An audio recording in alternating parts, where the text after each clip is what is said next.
I think so many people are keyboard activists, right? Everybody's good at sending a tweet about how the world should be and nobody's doing anything about it, and that is just very much human nature.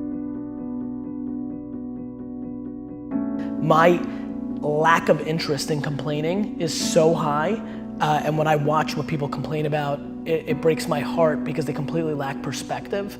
And I genuinely believe my happiness and optimism comes from my perspective. Even in political unrest times like right now, a lot of people are very bent out of shape, but the reality is that it's just never been better to be a human being. That's just the truth, that's just data, that's reality. And yeah, I mean, it's just a very fun time to be alive. I mean, like, it's just an incredible time.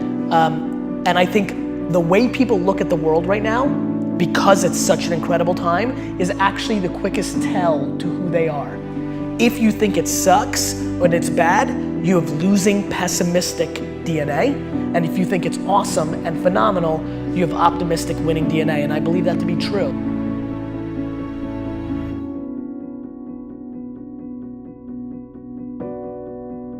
Like, there's things that are gonna be natural, and then there's things that you can actually control. I do believe, and I don't know if I'm right or wrong, I don't, but I do believe that work ethic is a taught behavior.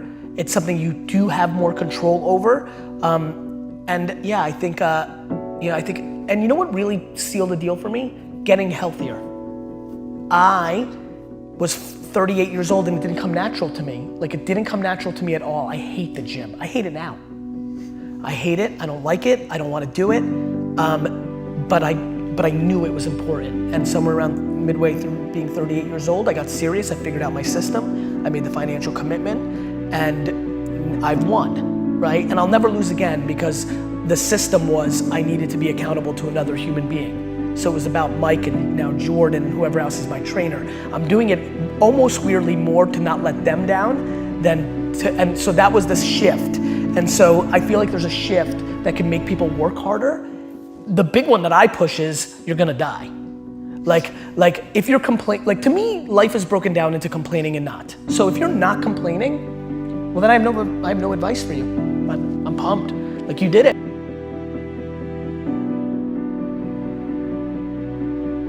I'm trying to be very careful about what I'm saying versus what I'm doing, because that's how you get exposed. And I don't mean like people calling you out and being like, you suck. I mean to yourself. I don't want to be exposed by myself. It's looking yourself in the mirror and saying like, am I doing this right? So to me, there's so many people that are talking shit about how big of an entrepreneur they're gonna be and how much they're gonna achieve, and they don't work on weekends. You know, I worked every Saturday of my 20s. And I talk to 20-year-old entrepreneurs every single day. Lately, I've been saying to them, this Saturday, you're gonna have more time off than I've had in my entire 20s on a Saturday. So like, before you tell me how you're gonna be bigger than me, start thinking about what you're actually doing. I plan to instill kindness into my kids. I plan on instilling perspective into my kids. I plan in instilling just being a good human being. I want them to be all in on them, right? Like, I don't need them to be an entrepreneur. I don't need them to make me proud. They don't need to go to Harvard. They don't need to do shit. They need to be themselves, all in, and they need to be kind, and I'm good. I don't judge myself. I'm fully in love with myself. But I'm also fully in love with everybody else too, right? It's not like it goes both ways. Like, I tell people to buy into me, that work for me, it's because I buy into them first. Like, I don't need anybody to gain trust with me. It's there. Like, I believe that the human race is so grossly underrated. We are good. Of course we have some bad. There's fucking 7 billion of us.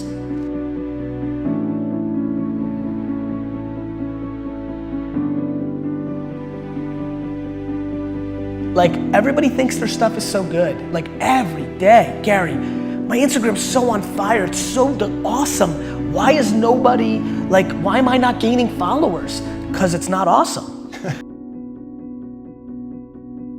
Take full ownership for everything, and then everything gets easy, because then you're in control.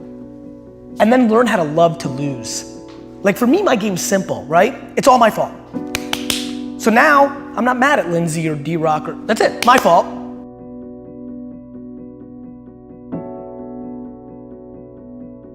I think that's how entrepreneurship, that's how life is. We all have losses. And so I like losses. I love adversity. I like the climb. I like the chip on my shoulder. I like when people are like, oh, I knew it, he's not that good. That is like I'm even weirdly scared as I continue to ascend and I'm getting popular and what do you say, the marketing leading, like people start putting these words in front of my name, I'm like, am I gonna sabotage myself to like recorrect this? Like I like adversity. So yeah, all on me. You know, I enjoy losses. Now all of a sudden, like what? You become completely invincible. I feel invincible. I really genuinely, outside of the health of myself and 20 people, feel 100% invincible as a person. Doing good for other people is a good strategy.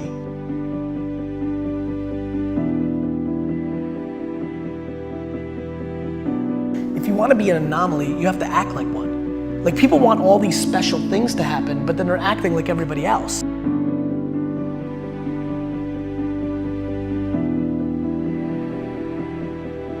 I'm fascinated by the same thing that attracts so many of millions of people to people that are selling bullshit. Those same people are attracted to me.